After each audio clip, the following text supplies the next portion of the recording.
Esistono dei luoghi in Sardegna che sono straordinari, come questo, la miniera di San Leone. È situata nel territorio di Assemini e quest'oggi, con il nostro viaggio nel cuore delle colonne d'Ercole, quindi dell'isola di Sardegna, andremo a scoprire i suoi segreti più profondi. Seguiteci!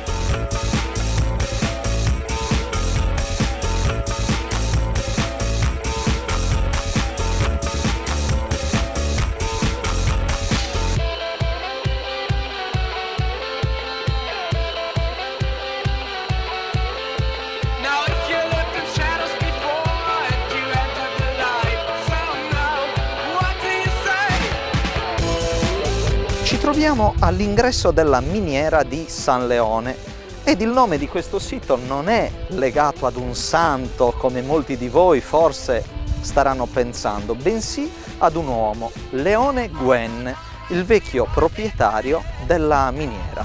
Sul lato destro troviamo una costruzione ed in questo punto una persona come un casellante del lontano 1800 attendeva l'arrivo dei camion vuoti che poi andavano via pieni di minerale ferroso, ma in questo luogo c'è un grande mistero che a breve vi sveleremo.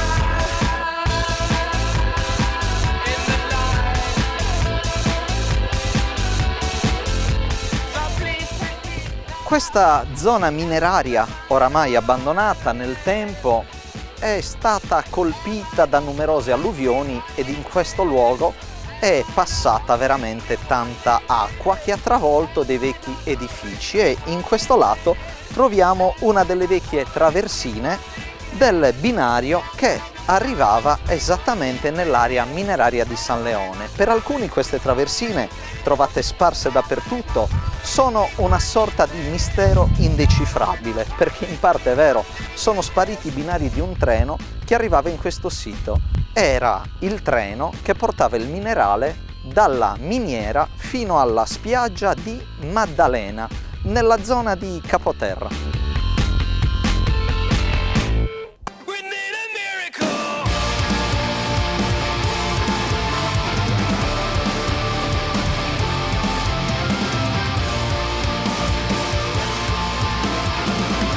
E dal mare di Capoterra il minerale su dei grandi bastimenti raggiungeva le industrie siderurgiche della Francia.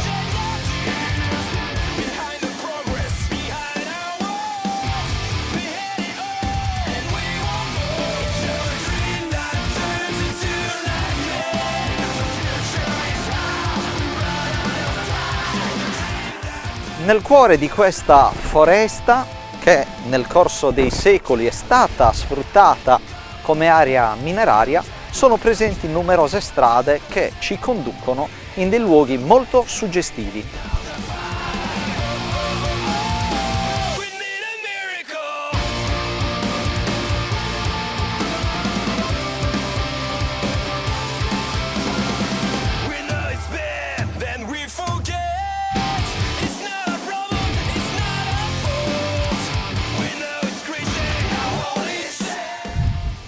È certo che questi sono degli edifici molto imponenti, le strutture minerarie, vecchi opifici industriali, in questo caso un grande deposito, mentre nella parte bassa a breve visiteremo la zona dell'albergo e degli alloggi dei minatori.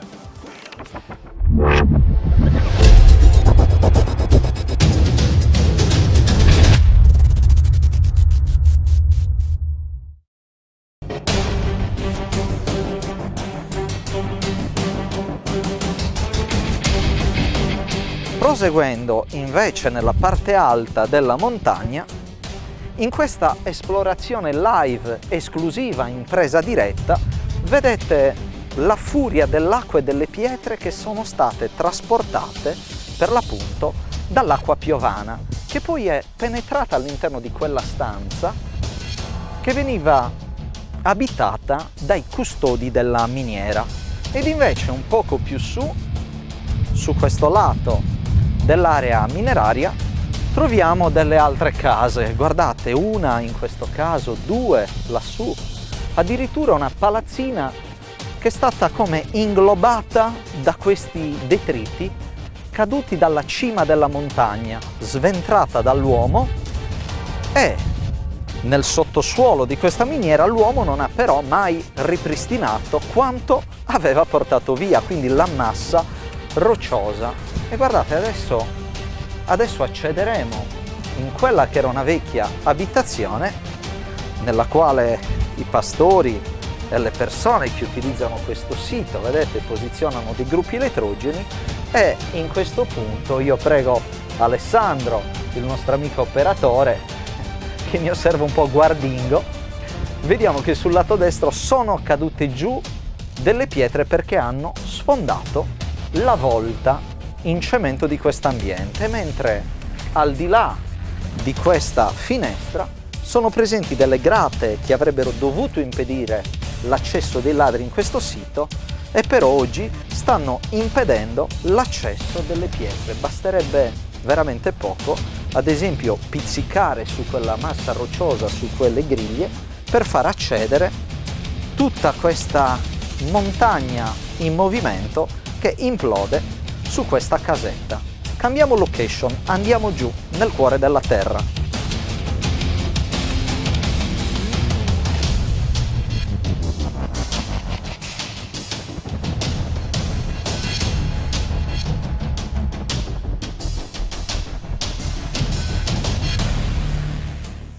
Ma cambiamo per un attimo capitolo e rispetto al ferro parliamo di esplosivo, non certo quello contenuto con la polvere esplosiva, polvere da sparo dei cacciatori che in questo oasi protetta non dovrebbero accedere. Soffia un forte vento e non è il vento esterno ma il vento delle gallerie, e qui si percepisce un calo netto delle temperature. Ed infatti vedete anche in sovrimpressione adesso la temperatura esterna rispetto a quella interna. Come potete vedere abbiamo circa 16 gradi sotto rispetto ai 34 gradi esterni, e vi assicuro c'è parecchio fresco. Lungo questa parete incontriamo un rincalzo realizzato pietra su pietra lungo la roccia estratta dall'uomo. Non soltanto i muretti a secco esterni della Sardegna, quelli importanti, ma sono anche i muretti a secco presenti nelle gallerie sotterranee, che rappresentano una mirabile opera di architettura mineraria della Sardegna meno conosciuta. Qui incontriamo un crocevia. È un ambiente quindi labirintico. Andiamo a destra oppure andiamo sul lato sinistro, ma sul lato sinistro probabilmente vi è un pozzo. Proviamo ad affacciarci su questo pozzo. Soffia fortissimo il vento. In questo caso l'uomo ha posizionato lungo la parete, al di là dei resti di questo binario, una tavola di cemento con amianto, ma sul cemento e amianto vedete le concrezioni di carbonato di calcio hanno creato delle piccole stalagmiti e nella parte alta delle piccole stalactiti che sono state però spezzate dalla mano anonima degli uomini. Mentre in fondo percorriamo ancora qualche metro, sul lato destro vedete vi è un cunicolo oggi inaccessibile, ma magari nella prossima serie di puntate potremo anche tentare di varcare qualche porta oggi chiusa e misteriosa. Io rallento per consentire anche ad Alessandro e a Bruno, operatori specializzati che ci seguono, di raggiungermi, perché sulla nostra testa vedete ci sono i segni per l'appunto della polvere esplosiva, in quanto queste gallerie sono state create con le mine esplosive. Qui vi è, là dove corre questo ragnetto, un foro barramine, realizzato col barramina, nel quale veniva posizionato il candelotto di dinamite che, esplodendo, faceva cadere giù questa roccia che si trova ancora sotto. E qui, amici che ci seguite, vi è un baratro all'interno del quale echeggia la mia voce e in fondo al quale si vede che vi è dell'acqua e dei chirotteri che sono i pipistrelli. Guardate che meraviglia di ambiente scavato dall'uomo. L'uomo che vince la natura per poter portare dal cuore della natura all'esterno i minerali ferrosi utilizzando il fuoco e quindi l'esplosivo.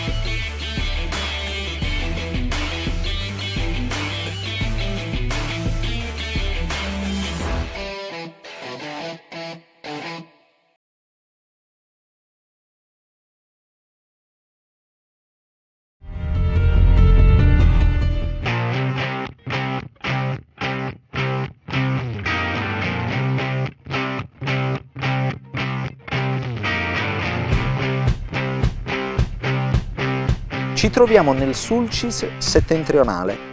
La miniera deve il nome all'ingegnere Léon Godin, originario di Tours, in Francia, proveniente da una nobile famiglia e meglio noto come Leone Guen.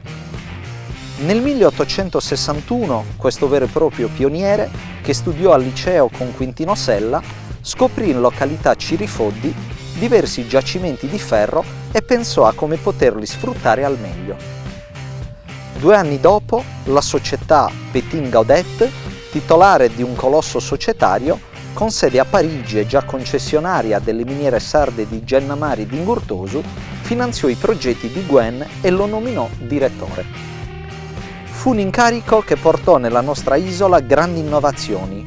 Guen, con appositi bastimenti, fece giungere agli stabilimenti siderurgici della Francia i minerali per ricavarne ghisa e acciaio.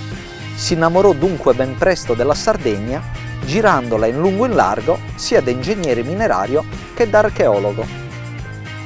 L'uomo vi si allungò soprattutto nei mesi estivi in una villa di Bakutinghinu, nella parte alta di Capoterra, sul versante opposto degli impianti minerari, grazie ai quali poté accumulare un'immensa ricchezza.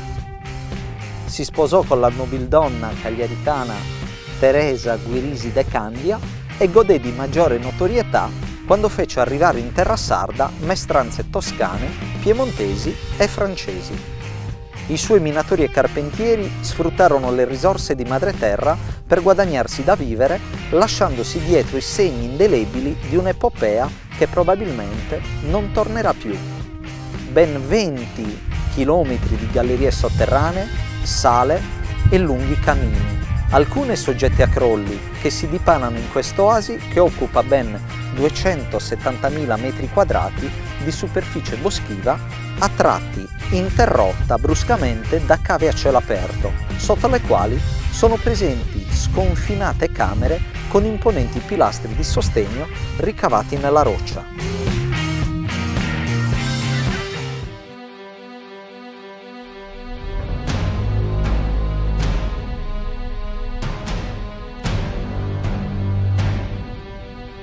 E certo che ne abbiamo fatto tanta di strada per raggiungere la parte alta della miniera di San Leone. Leggiamo in questo caso ufficio azienda e ufficio sicurezza, ma nella parte alta, proprio su un elemento di marmo, infermeria e sotto una croce. E accediamo quindi in questi ambienti, vediamo che sul lato destro sono presenti tante buste di plastica, tanti indumenti. All'interno di questa stanza della roba vecchia, per l'appunto degli indumenti, un luogo che è stato nel corso del tempo occupato da delle persone, mentre nella parte alta abita un pastore che controlla cosa avviene nel territorio circostante. Mi è caduta l'attenzione su questo portazucchero vedete c'è un qualcosa al suo interno di misterioso, si intravedono delle larve, dei vermi, parrebbe dello zucchero, ma proverò a non respirare vicino. Questo è lo stomaco di un capretto, in dialetto sardo il cosiddetto callu de cabrittu, quasi certamente lasciato in questo luogo da un pastore. Qui lo abbiamo trovato e qui lasciamo questo elemento misterioso.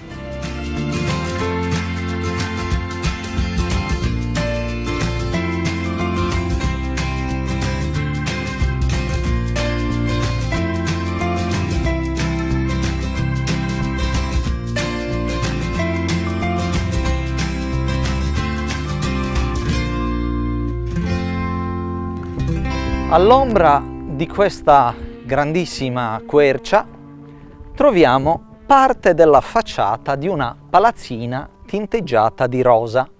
Era la vecchia direzione della miniera di San Leone e una lapide nella parte alta di questo sito recita in francese che qui il principe Umberto di Piemonte, in onore della presente miniera di San Leone, si concesse una battuta di caccia con il direttore Leone Guen.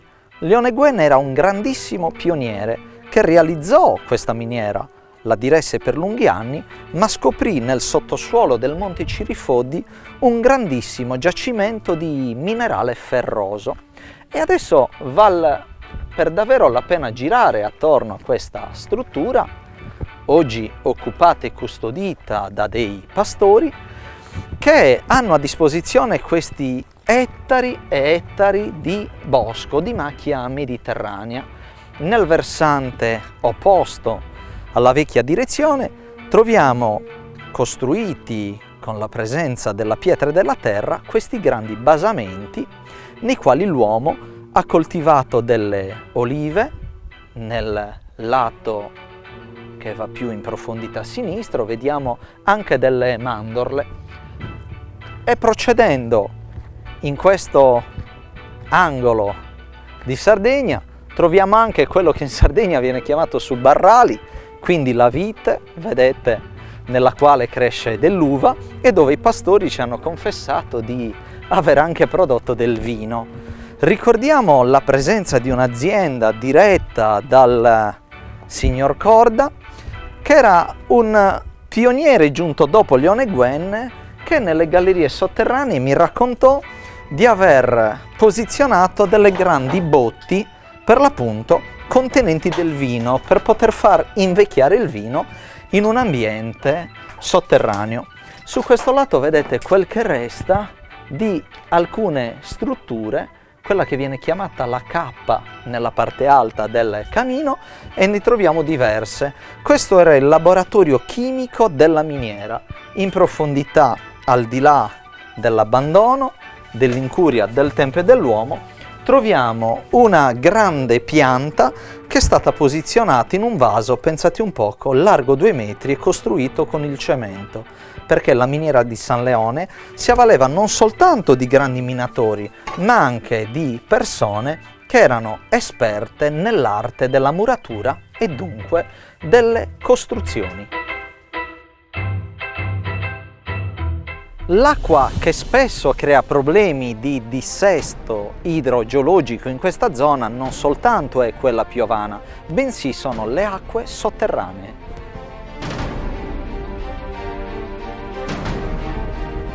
È tutto un groviglio di rovi che preannunciano una visita avventurosa tra l'acqua e la roccia della montagna situata tra Semini e Capoterra, nelle viscere del monte Cirifoddi, dove incontriamo, vedete, un grande cancello e quindi una galleria carrabile o camionabile. Sentite, stanno cadendo delle pietre dall'alto. Proprio in questo momento sono cascate 2 pietre, quindi bisogna prestare molta attenzione perché lassù è presente un fornello con degli elementi metallici arrugginiti che convergono verso la nostra testa. Infatti adesso sarà necessario indossare un elmetto protettivo.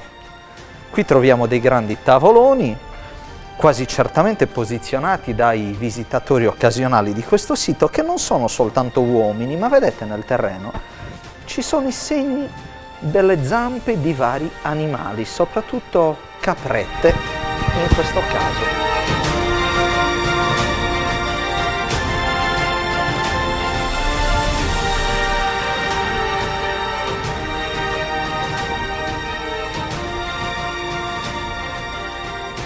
Indossato il caschetto speleologico, praticheremo adesso quella che viene portata avanti nel tempo da molte persone, l'urbex. Viene chiamata esplorazione urbana, è un nuovo modo di vivere la storia esplorando il territorio. Ed anche se in questo sito non ci troviamo proprio in un ambiente urbano, ci troviamo in un ambiente che ha contribuito anche allo sviluppo urbanistico delle città, una miniera di materiale ferroso. Vedete sul lato sinistro, approfittando anche della presenza di una persona specializzata accanto ad Alessandro, in questo caso Bruno, vediamo un vecchio binario della miniera. Io proverò ad affacciarmi qui, non ci crederete, ma Bruno, avvicinati un attimo, oppure passami per cortesia la luce, vi facciamo vedere con gran passione cosa c'è qua sotto. Guardate un poco, è un pozzo profondo all'incirca un centinaio di metri, all'interno del quale si tuffa, e ne sentite il gorgoglio, una notevole presenza di acqua.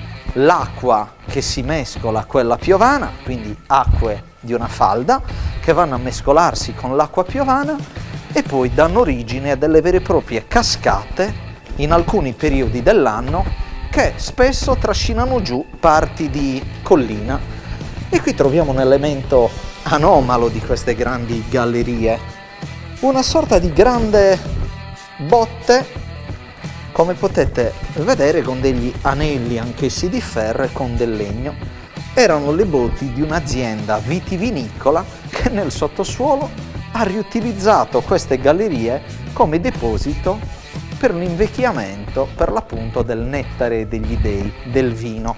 Ed in lontananza ti ricedo in questo caso la luce, anche se troviamo un incontro tra luci artificiali e luce naturale. Vedete, cambia anche l'acustica e voi non potete percepirlo, il clima, c'è più caldo perché sulla mia testa si vede la luce del sole, in quanto è presente il pozzo ascendente, ovvero un fornello che veniva utilizzato per buttare nel sottosuolo del materiale. Quindi se sulla nostra testa è presente questo pozzo, tutt'attorno a questa collina è sicuramente presente un immenso imbuto a cielo aperto nel quale convergevano le gallerie minerarie che costantemente, nell'arco della giornata, gettavano nel sottosuolo del minerale. Sotto i nostri piedi sono infatti presenti ben 16 km di gallerie, cunicoli, veri e propri passaggi segreti che venivano utilizzati anche come decoville, insomma come circuito costante di binari nei quali passavano vuoti carrellini per poi riuscire dalla miniera pieni di materiale e quindi di minerale ferroso.